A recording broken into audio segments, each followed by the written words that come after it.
है एक बहुत ही खूबसूरत गांव से जिसका नाम था ढोलकपुर। ऊंचे ऊंचे पेड़, हरे भरे पौधे और एक शांत वातावरण। उसी गांव में रहते थे 3 जिगरी दोस्त, राय स्टार, ज्ञान भाई और अज्जू भाई। लेकिन उस हरियाली को किसी की नजर लग चुकी थी। एक लालची इंसान था, पुष्पा। वो दिन रात जंगल के पेड़ों को काटता और उन्हें बेचकर खूब पैसा कमाता। धीरे धीरे पुष्पा बहुत अमीर बन गया, लेकिन साथ ही साथ पूरा जंगल भी खत्म हो गया। ढोलकपुर का हरा भरा जंगल अब एक सूनी बंजर जमीन में बदल चुका था। एक रात आसमान से अचानक एक सफेद रंग का विशाल पेड़ जमीन पर उतरा, मानो भगवान ने खुद भेजा हो। तभी एक रहस्यमयी आवाज गूंजी, थुंग थुंग थुंग थुंग सहूर। और वो पेड़ एक इंसान में बदल गया। लेकिन वो आम इंसान नहीं था, उसका शरीर लकड़ी जैसा था। उसने एक मंत्र बोला और देखते ही देखते बंजर धरती पर फिर से हरियाली लौट आई। पूरा जंगल रातों रात फिर से जिंदा हो गया। सुबह गांव वालों की नींद खुली तो देखा चारों तरफ हरियाली थी। हर कोई खुश था, लेकिन पुष्पा की लालच अब भी खत्म नहीं हुई थी। जब पुष्पा को खबर मिली कि जंगल फिर से लौट आया है, उसने अपने पूरे गैंग को इकट्ठा किया और कहा, आज रात हम सब अमीर बनने वाले हैं। रात होते ही वो लोग बड़ी बड़ी गाड़ियों में जंगल की ओर निकल पड़े। उसी रात स्टार अपने दोस्तों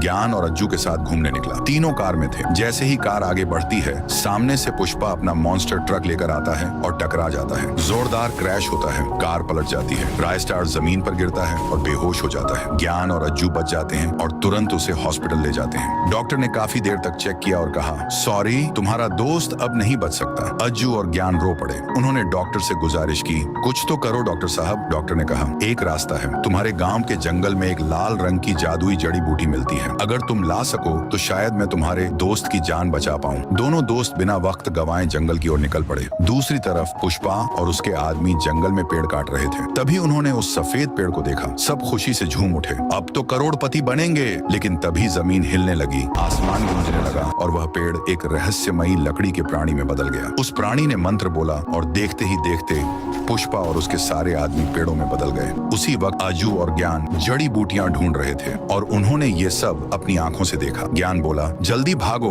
ये हमें भी नहीं छोड़ेगा। जैसे ही दोनों पीछे मुड़े, वहां वो लकड़ी का भयानक प्राणी खड़ा था। ज्ञान समझ गया कि अब कोई बचने वाला नहीं। उसने आजू से कहा, तू भाग, मैं इसे रोकता हूँ। ज्ञान उस पर टूट पड़ा, लेकिन वो प्राणी उस पर भी जादू कर देता है और ज्ञान भी एक पेड़ में बदल जाता है। आजू जैसे तैसे भागकर अस्पताल पहुंचा और डॉक्टर को जड़ी बूटी दे दी। डॉक्टर तुरंत राय स्टार का ऑपरेशन शुरू करता है और सुबह तक राय स्टार ठीक हो जाता है। जैसे ही राय स्टार होश में आता है, वो देखता है आजू अकेला बैठा है। वो पूछता है, ज्ञान भाई कहाँ है? आजू रोते हुए सारी बात बता देता है। राय स्टार कहता है, जिस दोस्त ने मेरी जान बचाने के लिए अपनी जान दे दी, मैं उसे हर हाल में बचाऊंगा। क्या राय स्टार और अज्जू टुंग टुंग सहूर को हरा पाएंगे? पार्ट 2 चाहिए तो इस वीडियो पर 1 लाख लाइक्स करवा दो।